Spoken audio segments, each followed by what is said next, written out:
Yes എന്റെ കരള് കിട്ടി. കിട്ടിയാ? സാലഡ് എങ്ങനെയുണ്ട്? കുറച്ച് പുളി കൂടി പോയി. ആ വിനിഗർ അല്ലേ? 2 ദിവസം ഇരിക്കാമെങ്കിൽ സെറ്റാവും.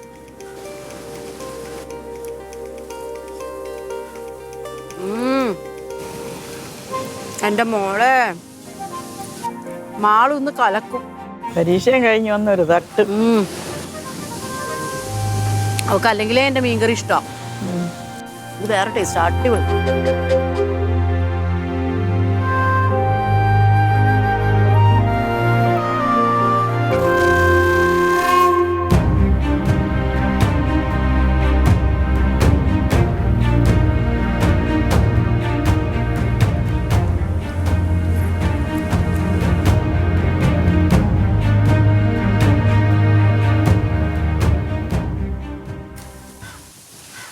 അടിപൊളി അമ്മായി.